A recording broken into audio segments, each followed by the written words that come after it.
folks. We are back at IamDeveloper.live. My name is Nick Taylor, your host, and today I'm hanging out with Todd Libby, Senior Accessibility Engineer, W3C Invited Expert, and Lobster Roll Connoisseur. How you doing today, Todd? Good. How are you, Nick? I'm doing good. It's the end of the year, and to be honest, I'm a little tired. My body, there's something in my body every year, like when it gets close to the Christmas holidays, it just knows, like, yeah, it's time for a break. So I'm definitely wide awake, but there's something in my body just saying, like, yeah, time to check out until 2023. So Yeah, I hear you. Definitely. cool. Yeah, so for folks that might not know who you are, Todd, do you mind just kind of giving a bit of background about you? I know there's some interesting facts. We can talk about lobsters. There's definitely a story there.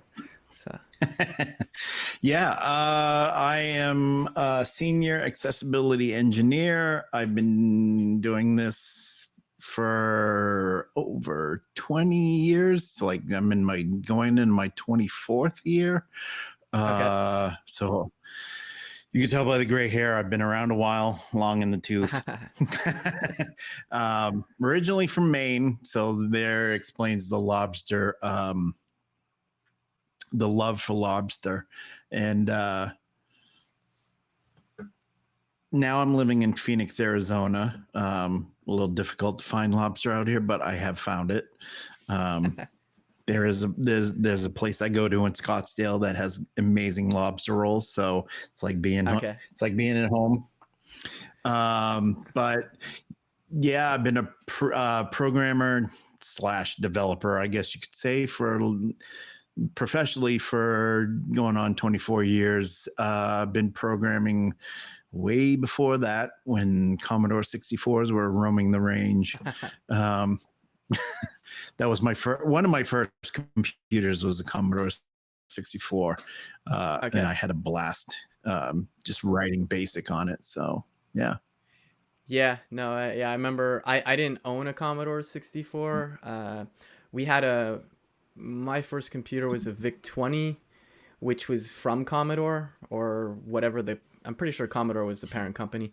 But I remember Yep. going over to a friend's house who had a Commodore 64, and we're definitely showing our age here, but yeah, I remember him using, like, for folks who don't even know what a audio cassette is, you used to play video games on an audio cassette. This is even before discs. And anyways, it Yep. was fun, lots of fun games. uh I've got like an old Xbox here, but like I honestly still enjoy the old games. Like I didn't have a Nintendo when it came out, but like I got one years later, and I still love Super Mario. It's not too much cognitive load on the controls. I feel like I could probably pick up new games, but it's a big investment. You know what I mean? Like just learning the Yeah. controls properly and stuff. And I honestly don't have time for that, at least right now. So So my first console system was an Atari 2600. And for okay. if anybody remembers the Intellivision, Yeah. I had an Intellivision as well. Oh, that's cool. I I didn't have I never had gaming consoles, but one of my friends had, and I can't remember if Coleco wasn't owned by Intellivision, was it? Or that was a separate company, I think, for the console. Um, I I can't think remember. it was owned by Coleco at Okay. one point. Yeah, I Yeah. want to say Texas Instruments owned it at one point. I'd have to look that up. That's interesting. Well, Yeah. It's just going a bit down memory lane here, but I like when I was in elementary school and go over there to my friend's house, and like if we had a sleepover or whatever, we'd be eating, like, I don't know. I'm revealing a lot about my childhood here, but like we didn't really have sugar cereals at my house. So like anytime I went over to a friend's house, they had like every kind of sugar cereal. So it's like I'd be sleeping over there, playing video games till like 2 in the morning, eating sugar cereal, not brushing my teeth probably, but just lots of fun games. There was like Donkey yeah. Kong Jr. There was Donkey Kong 2. just all these old classic video games that I still love playing those kind of games now because you can just kind of pick them up anytime you want to, and there's not too much to learn. So yeah. Yep. It was owned by Mattel Electronics. Ah, okay, no way. So I was wrong on both accounts. Ah, oh, cool, cool, cool. So this is not a perfect segue to move into what we're gonna talk about, but I'm gonna pretend like I'm on Syntax FM and doing some funny transition. But yeah, we're here to chat today about like the accessibility of things and like kind of what that means. You know, this is a field that you're super passionate about, and it's something you care deeply about. And I definitely want to dig into this. I, I'm not doing front end at the moment, but I've done a lot of front end in the past, and Yep. accessibility is one of those things that is super important. But to be quite frank, initially, like places I worked at, this wasn't even on the radar. Like, and I didn't honestly have knowledge about this unless I was using just regular web stuff, you know, like a form and stuff without altering stuff and doing, which we'll get into, talking about like div soup and stuff and all kinds of weird practices. So I guess let's just start off kind of like on your initial thoughts about accessibility and its place in web development or just in general in life. Sure. It's crucial to the web, and it's crucial to the, and especially now with the apps that we're developing, um, even the websites we're developing, Yeah. where people with disabilities need to be on the same level, same playing field as people who are abled. That's basically my um,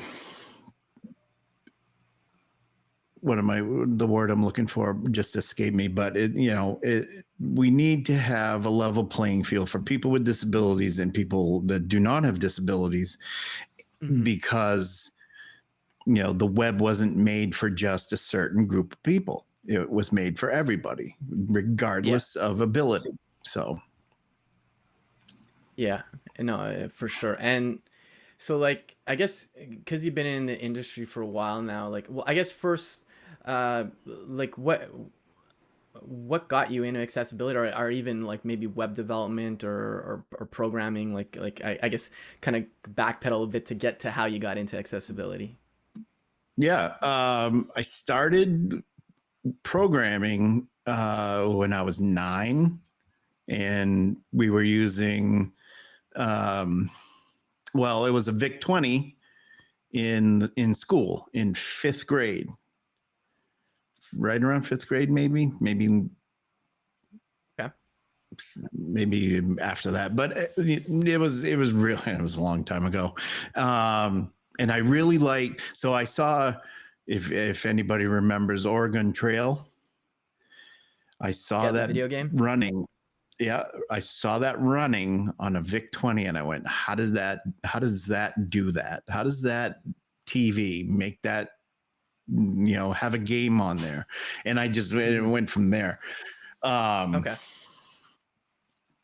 as far as accessibility goes, getting into accessibility was real easy. I have friends and family, as I think most of us might. I think we all know somebody with a disability, whether that's, we know, we can see it, or if it's a hidden disability, but family members with disabilities.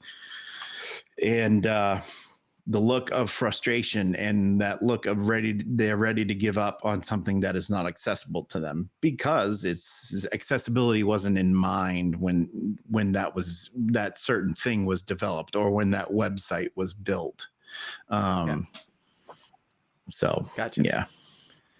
Yeah, and then I guess you're on other things now here, and we're gonna dig into a few things here now because I know you gave well, I think you've given this talk a few times. It's I'm trying to remember the exact name, but you're kind of talking about the dark patterns and accessibility, and you most recently gave this talk at one of our virtual coffee lunch and learns.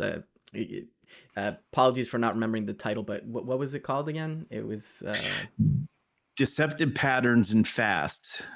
okay. Yeah. Yeah. And so I guess let's talk a bit about that because I feel like there's many levels of accessibility and I'll preface this with, although I've done a bunch of stuff with accessibility, I am not an accessibility expert, but I feel like there's like the low hanging fruit, like, make sure that images have alt text, don't reinvent buttons, that kind of thing, which yeah, which I know you like to face palm when you're reviewing sites sometimes, I guess let's start off with the low hanging fruit. What are a lot of the common things that, like, honestly, even if you aren't an accessibility expert, these are things you can do today as a web dev, regardless of whether you're a junior or a senior or whatever level you're at. Yeah, so let me just, I'm looking here at the WebA Million report. So a lot of things on here are low hanging fruit, such as low contrast of text.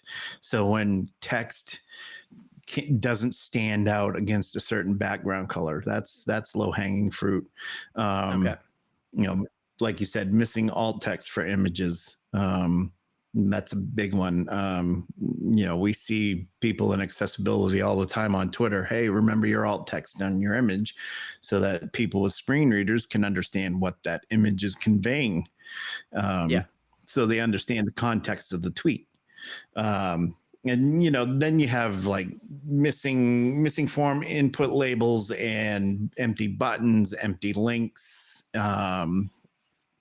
And one that's really, I think, really crucial is when you have a missing document language, because that tells the screen reader what language to read that page in. So, that language attribute at the beginning of the document is very important. And then there are other things too, like, making sure the page is keyboard accessible, making sure that there's a focus indicator around interactive items. Yeah. For people with assistive technologies, they need those things. Okay. And Kyle just joined in the chat. Electrics. He was mentioning another one, hiding focus states. So like as you tab through a form. Yeah. So and please don't do this. When focus is removed with outline 0 or border 0, that makes people like me want to flip tables. So it removes that focus indicator, and then keyboard people that use the keyboard for navigating or low vision users, they don't have that indicator to tell them where they are on that page. Okay. Yeah. So yeah. And this kind of question I have, because I want to make sure I'm doing this right, because I have this kind of on my current website, my blog, like I've I've removed the focus state, but I've still given a focus style. So when you tab, it makes it very clear what you're on. Is that okay to do, or do you really need the outline? if you remove it, say in a CSS reset, and then add it back in to the style sheet later on after you get past the reset, that's fine. Yeah. If you're putting your own style on it and you have a focus indicator when you tab through the site, that's fine.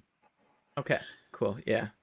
No, just wanted to make sure, because I mean, like, and that brings up a good point, what you're talking about, the CSS reset. So for folks that might not be familiar with the CSS reset files,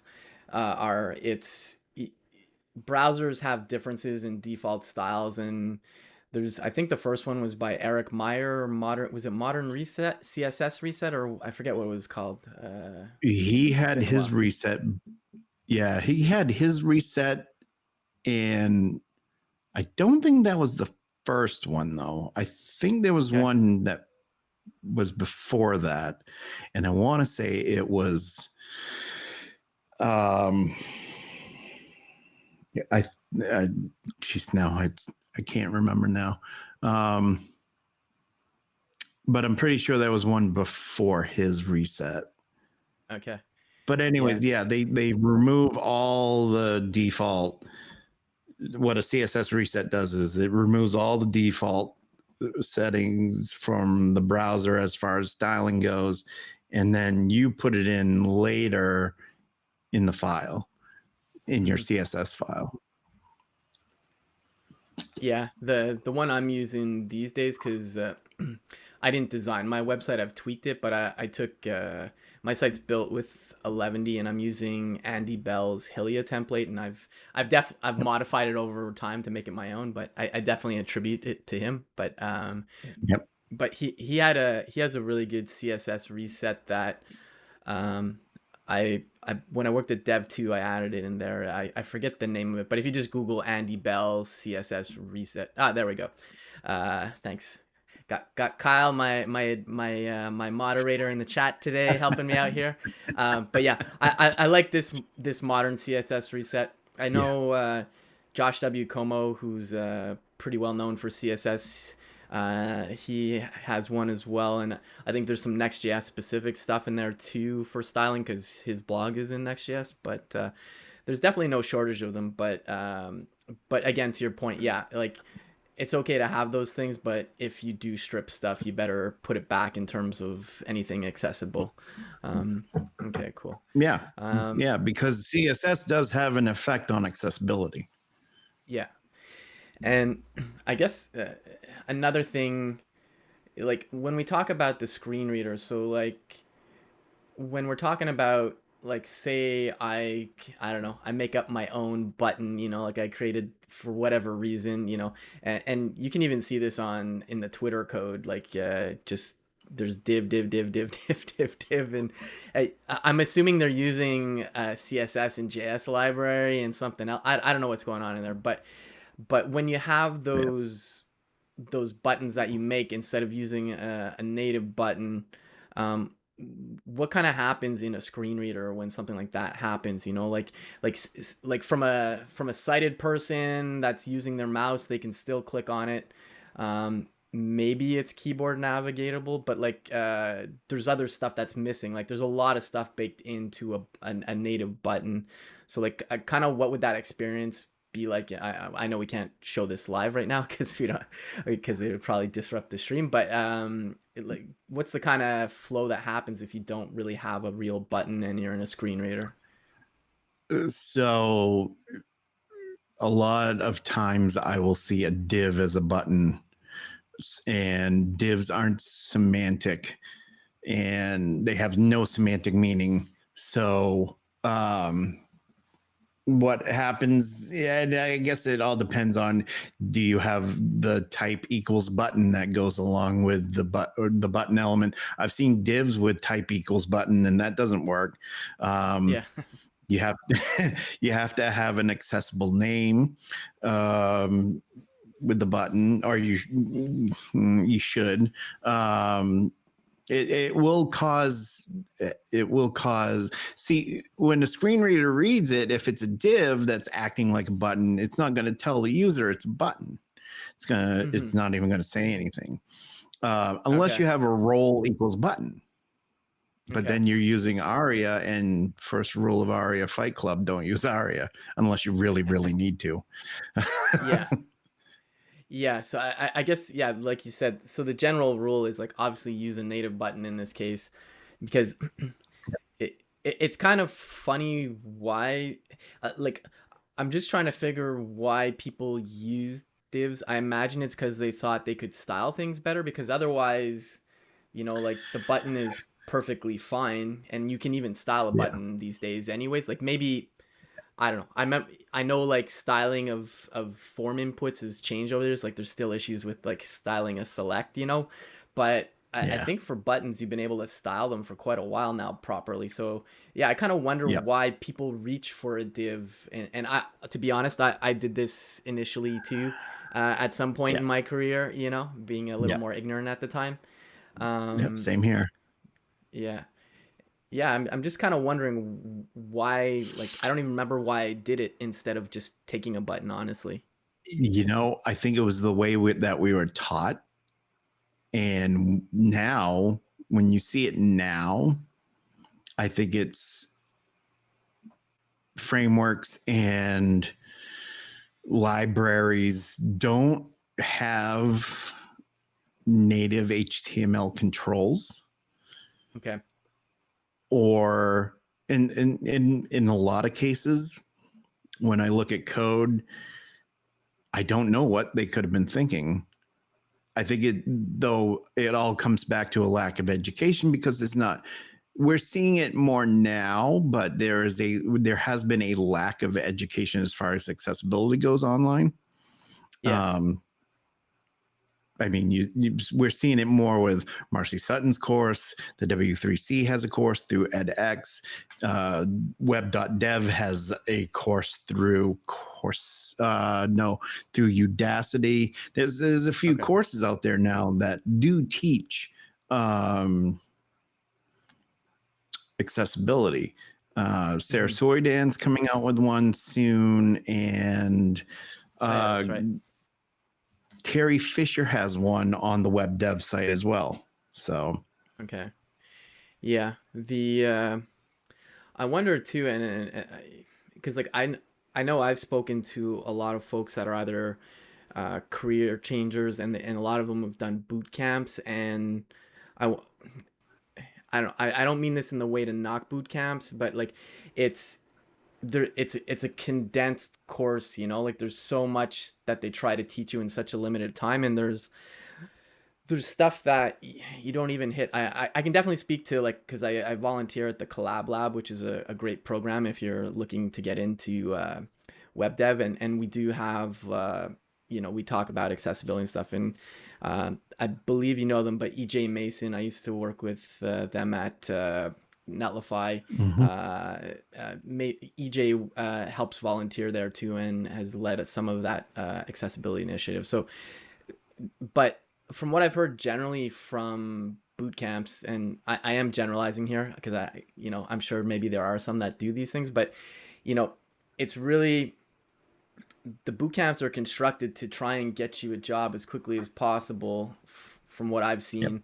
You know, so that means, and typically it's React. I've done a ton of React too. React is still very popular, and a lot of jobs ask for it. So it makes sense that these boot camps are pushing that. And it, you know, I feel like CSS and like semantic HTML kind of get put on the back burner, or maybe touch CSS a little more. I Having said that, I know like there's the 100 devs, and with Leon, I know that Leon's going through a lot of these things, so that's probably not the case I'm talking about. But basically, you end up with these people who come from these programs, and I guess they're just lacking stuff, or again, it's the education, like you said, you know, and yeah, yeah. I guess it's just trying to fill in that gap, and it's, you know, I guess, you know, I'm not making excuses here, but I guess it could be difficult too if you're just starting a job. You got to ship a feature, you don't know all these things, so you do the best of your abilities, you know, and stuff. So I guess I Yep. can see how these things happen, but yeah. Yeah, a boot camp, and not even I, you know, I've never been to a boot camp, but I've talked to a lot of people that have been to a boot camp, and they normally would say, well, we heard about it, alt text in images, and that's it. Or Yeah. you know, there are such things called screen readers, but it wasn't, you know, an in-depth dive. Yeah. So Yeah. it's rarely touched upon in a boot camp. And if Yeah, there is a gotcha, boot camp gotcha. out there that teaches it, let me know. Yeah, yeah, for sure. The one thing I'll say though is like, you know, this is not so much talking about accessibility for a minute, but I know there's a lot of new folks just coming on to the job market. You know, a lot of them that I've seen from boot camps at least are typically front end developers, and I think one way you can probably stand out from this sea of people applying to these jobs is like, you know, just up your accessibility game just a little bit, you know, and like you'll have, like I can, there's definitely employers like at Netlify, like when you apply for a front end role, like there is a lot of discussion about semantic HTML accessibility. These are like super important things, and that's not the experience I've had in the past. In terms, I'm not doing front end at Netlify right now, but other jobs I've applied to, typically for front end, it's always been like JavaScript questions, which I think I'm not Yep. too bad at, but that was really the focus, and just nothing about HTML, nothing about CSS. So it's and the role requires those things, but I think a lot of the interviews for front end have been kind of what Brad Frost terms as the back end of the front end and not the front end of the front end. Right. Yeah. So yeah. Oh, hey, Ben, thanks for joining. Hey, Yeah, Ben. Ben can't stay long, but just popping in to say hi. Appreciate it, man. But yeah, there's all kinds of things, and I mean, don't want to go on too many tangents here, but interviewing is a whole other, whole other can of worms. But Yep. yeah. Anyways, yeah. Yep. Yeah, Um, having accessibility in your tool belt helps. If the organization values accessibility, I've done a lot of consulting where I ask them, "Do you ask your potential candidates anything about if they have any accessibility experience?" And when they say no, it's like, okay, I can in my mind gauge it as, all right, this is how serious this organization takes accessibility. And, if they don't ask their candidates questions, then mhm. that's a very urgent need to, and I've done this with companies before where it's put an accessibility team and plan in place and get, support from the top all the way down. I gave a talk on this for most of this year. Okay. About that. And, that's, you got to get that kind of support from your organization. Going into that, definitely ask questions about accessibility, though. I do Yeah. that all the time. Yeah. I I think for like, I know for myself, I think places where I lack in terms of accessibility is like I haven't really worked with assistive technologies, like there's obviously using keyboard navigation and testing that, but I mean there's other stuff like my old coworker Suzanne Aitchison, who's an accessibility expert. She was telling me, like there's, like somebody in a wheelchair with, I don't know what the device is called, but it's kind of got like a straw like thing where you move and stuff. There's like so many different devices, and like honestly I don't even know how you even navigate a web page with one of those to begin with, like just that lack of knowledge. Yeah, that's a sip and puff machine. Okay. Yeah. So there's like Yeah, stuff like that I don't think like in my typical workday I would ever be testing with that stuff, but I know right. there's obviously, you can obviously speak to accessibility experts. I know uh, there's companies like, I think it's called, is it Fable, I think, where they Yep. actually, you have them test your software, and it's real users that have some form of disability, whatever it is, and then they test your site Yep. with whatever devices they use. And so Yep.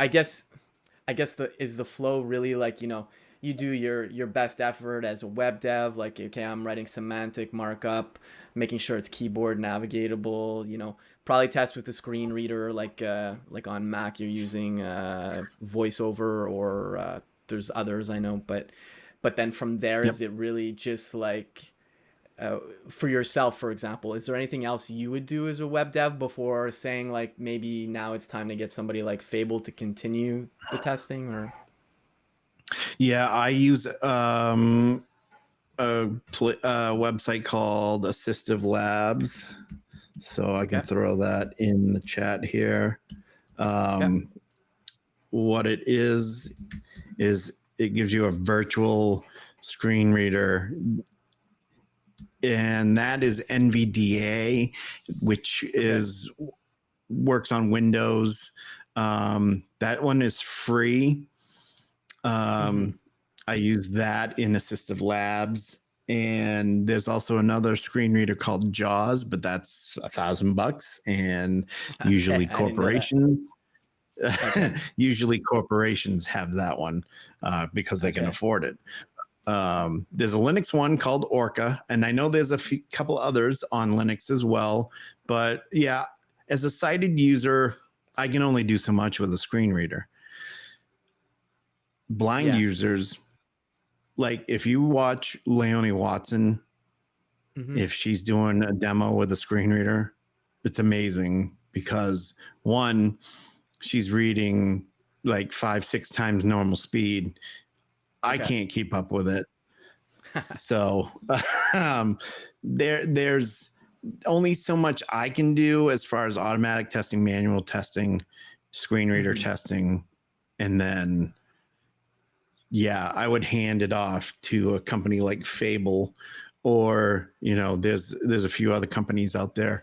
But Okay. yeah, that's definitely something that once you get to a certain point and you're like, okay, this is all I can do, that's when you hand it off. Yeah.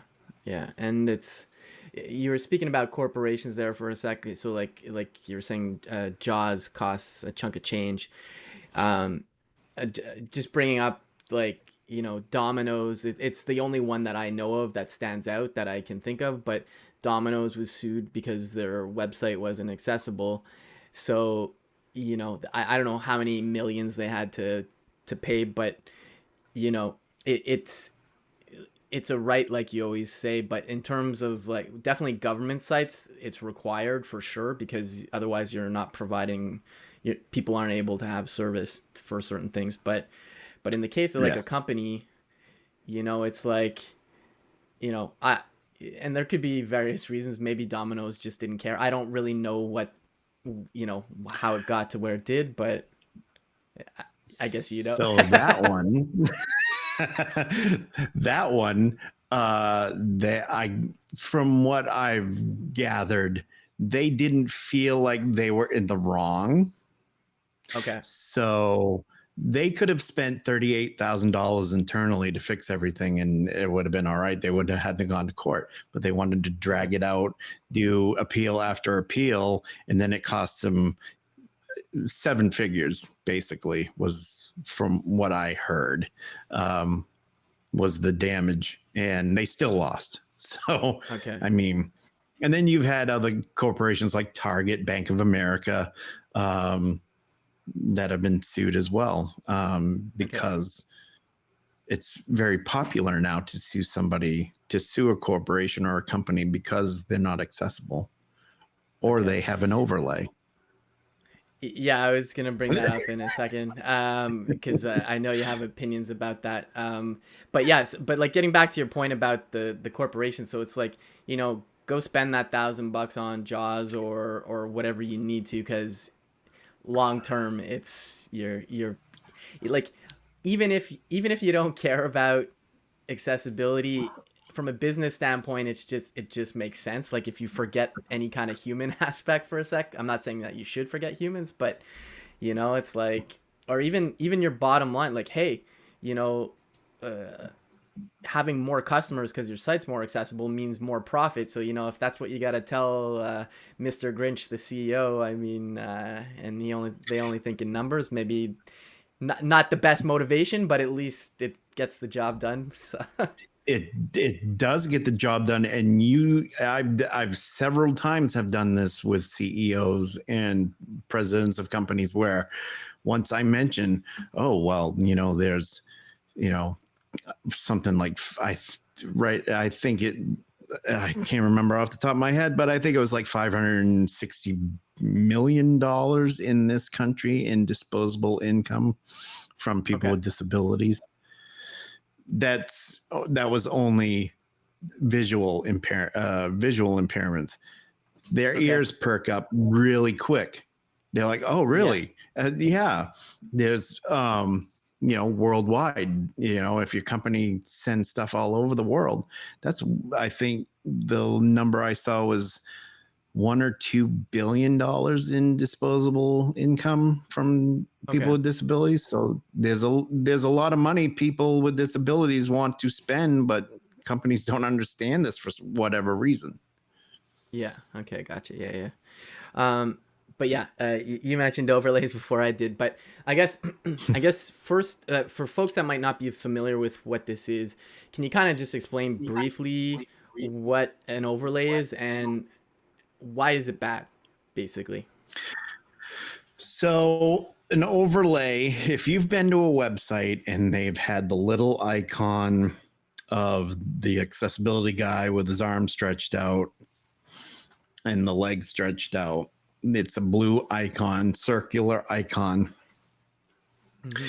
And you press on that icon, and this big, huge window pops up with a bunch of toggle switches in it. Okay. That's an overlay.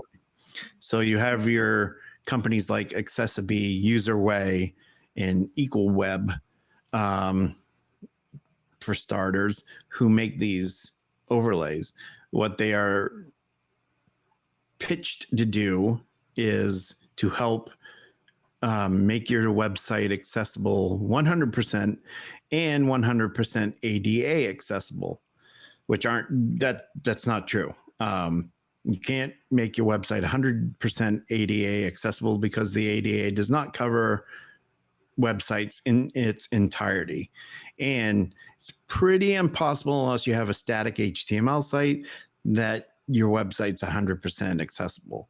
So if you have an e-commerce site, for instance, in probably changing things, and there's a lot of different components in there that you're using, Mm-hmm. it's probably not going to be 100% accessible all the time. Okay. And I do have some questions there, but what does the ADA stand for? The Americans with Disabilities Act. Okay, cool. So yeah, I've because I hear you talk about these all the time, and I finally saw an accessible overlay. It was on I think it was on a swimming site, like because I'm gonna be swimming in the winter, and I think wherever the site I went to, they had one. I think that's where I saw it. But um, you know, like it's not bad in the sense that like you could zoom in stuff, but like you said, it doesn't cover all the cases, and it's kind of more like I guess why is it completely bad is what I'm saying. I know they are. I just don't know all the reasons. Yeah. So I've given demos, and I have a talk that hopefully I'll be giving at some conferences next year, where I'll be giving a demo.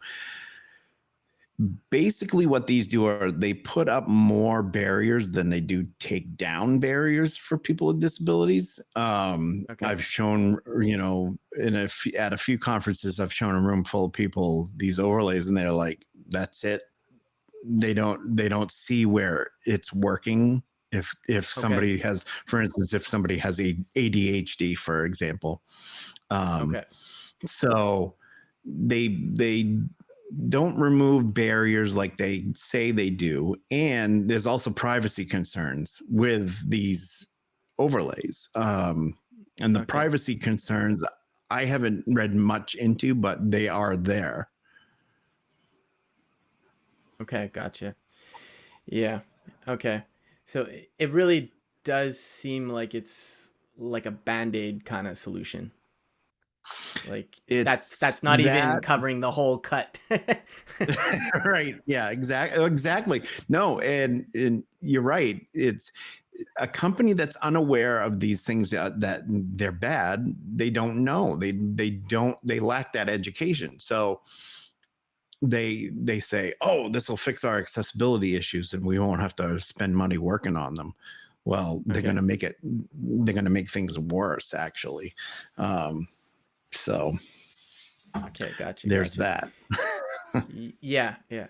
I know you got to cut out in about 10 minutes. I found a couple good talks of yours. One is actually one's a podcast episode where you were on Compressed FM.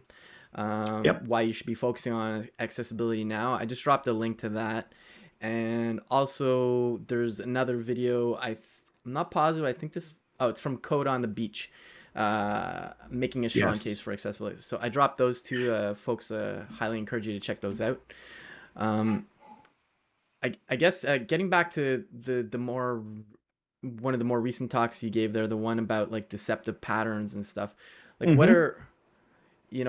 are what are some of the things you see that are not necessarily making a site inaccessible in a, I want to say air quotes, traditional sense, maybe, like, okay, there's alt text, there's, you can zoom in, zoom out, but there's still patterns that can make a site inaccessible. It's not that they make the site or the page inaccessible. It's that there is a potential, and this is the work that I'm doing with the it's the fast part of the talk, which is the framework for accessible specification of technologies, which is it's kind of a supplement to the WCAG guidelines. Okay. And I'll drop that link right in the chat. Okay. Cool. But so things that are deceptive patterns are stuff like trick questions you see when you're unsubscribing. Well, you think you're Okay. unsubscribing, but you're really not. Yeah. So Yeah. you got to read that fine print really, really carefully in order to unsubscribe. Then you have, Yeah. unsubscribers guilt. Oh, sorry, you're leaving us. We're going to miss you. I'll cut it out. Yeah. That I kind of thing. Yeah, I do have some gripes about unsubscribing myself. Uh, Click on a link 404. I still can't unsubscribe. I can't find it Yep. anywhere. Um, Yep. I know. I'm gonna explicitly call out Goodreads here. I do enjoy reading, but I just Yes. I just I joined Goodreads because somebody suggested it, and then I'm like, I just I don't need the emails, and there's no way to Yep. unsubscribe. I've unsubscribed and I keep getting them, and I don't know why. I mean, I don't know if Yep. that's a dark pattern or just like somebody's goof up. I don't know. So that's one thing too, is the term. I think the term is something we need to get away from. And I even speak of this in the talk, where there's connotations that aren't good with the word dark patterns.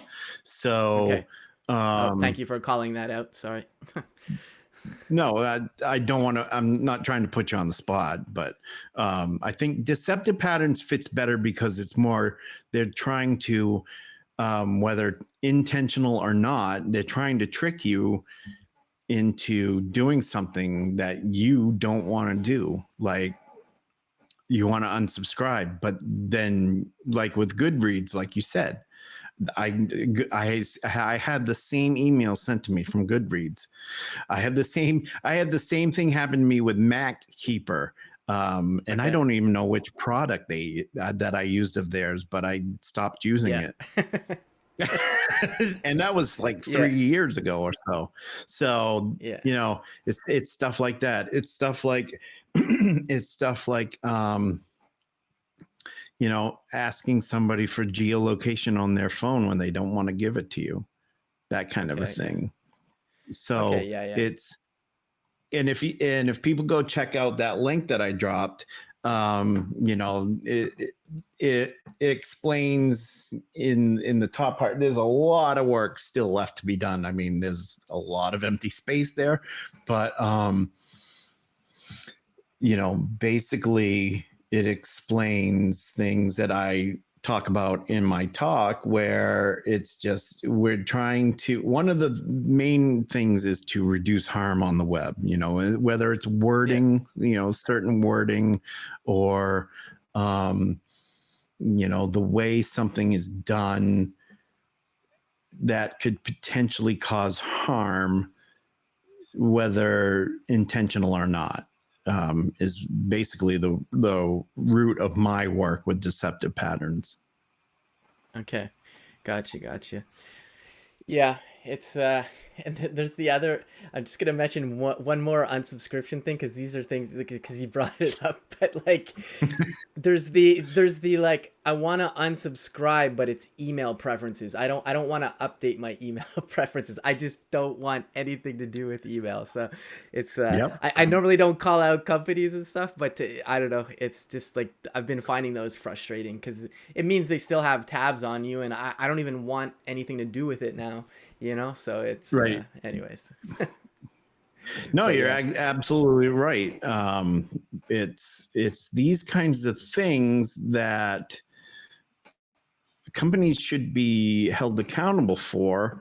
And I wonder if there's any other examples I can give you. So, okay, paywalls. I mean, we see all the bad news all the time online, but anything that's remotely good that we, actually have that feeling of, oh boy, I'm glad I logged onto the internet today. It's all behind a paywall, Yeah. or disable buttons, autoplay, that kind of thing, taking away focus, like we mentioned earlier. So there's a Yeah. lot of different things that fall into deceptive patterns that we're working on. Um, and we're going over very carefully. Ticketmaster. Have you ever bought a ticket from Ticketmaster? You only have 5 minutes until you have to start the process over again. So people with Okay. fine motor skills, if they're having issues, they're going to have a hard time meeting that 5 minutes, I bet. So Okay. that's Gotcha. that's another example. Yeah. Well, if it was Taylor Swift tickets, I don't think anybody got them, except the scalpers. Uh, but anyways, that's another story. But yeah, no, I want to be mindful of your time there. I definitely love to have you on again in the future to talk a little more about some other stuff. But I'm gonna drop Yeah. some links again for you there. Um, I definitely encourage you to. This is something. If you're up for it one day, so you're on Twitch as well. I dropped the link to your Twitch. I know you've been doing some accessibility audits and stuff. Is that something? Do you usually have a guest on for that to check out their site, or is this something you're usually just you not pick a random site, but you'll be like, I don't know, I'm looking at the Target site today, and let's see what's in here. Well, I was doing streams that people could come in and say, hey, can you check out this page and do a quick audit for me? And I would do a quick Okay. audit. Lately, I haven't had the time to. I had been away for 3 weeks doing conferences, and things with work and W3C have been very, very busy. But I've done accessibility streams before. I've done learning streams, learning in public streams before, with Yeah. me fumbling around with View 3. Okay. So it basically it's whatever Todd feels like doing. Yeah. Yeah. And I Yeah. shouldn't be talking in third person, but well, there's been a few streams where I've worked with Scott Kellum working on the typography on my website. So Okay. I mean, we've done that too. So I guess it all depends on how I'm feeling. And Yeah. Yeah. I gotcha. I do it Wednesdays and Fridays, and Okay. there's a stream today, so in a few Okay. hours Yeah. Yeah. after Definitely work. check that out later, folks. The other thing is I've dropped all the links, but the only other one I want to mention because I know we're close to time here is so you have the Front End Nerdery podcast, and I think from what I've seen, you typically record it on YouTube and then you pull the audio for the podcast later. Is that how you do it normally, or is it the? So usually I give the audio to somebody to clean up the audio and then throw the video up on YouTube. My better half works on, I have to mention her. My better half works on the transcripts for the website, Okay. for the videos side. So she does that, and then once everything's all together, I'll release the audio version on all the platforms through Anchor FM, and then the video version on YouTube. When I have that Okay. all set, it's low budget, so I don't even have Gotcha. sponsors yet. Oh no, I hear you. Yeah, I don't have any sponsors for anything either. It's Netlify, if you're listening. yeah. Hey, Netlify, I work at Netlify. Sponsor me too. But yeah, no. It's yeah, I know for me, and then I'll definitely let you go there because I want you to be able to get to where you're getting to. But yeah, I enjoy streaming, and it's something like maybe at some point I can monetize it, but like I work full time already, so like this is not I enjoy doing this regardless of the cash. If the cash shows up one day, great, but for now it's just Yeah. fun hanging, Yeah. doing stuff with like folks like Yeah. yourself. So cool. Well, Yeah. listen, man, it's been Definitely. great chatting. We haven't caught up in a while, so it was just great hanging. Yeah, but if you're up Yeah, for it in the new definitely. year, let's definitely do another stream, and we can dig in deeper into some topics that you're pretty interested in. And yeah, cool. Absolutely. um yeah Absolutely. I'd enjoy that. Yeah. yeah, no, awesome. I'm just gonna mention my last official stream is gonna be Friday. I'm gonna be hanging out with Jessica Wilkins. She's a musician turned software developer. She works at This Dot Labs now with Tracy Lady Leap and crew. So I'm looking forward to that. And then I might do a solo stream unofficially. I'll see, but the holidays are pretty close for me. And then come January, I'll be hanging out with Brian Rinaldi from Launch Darkly. I'm still not sure what we're doing, if we're doing some stuff with edge functions or talking about DevRel or both, who knows. But check that out, and lots of other great guests in the new year. So thanks, everybody, and we will see you on Friday.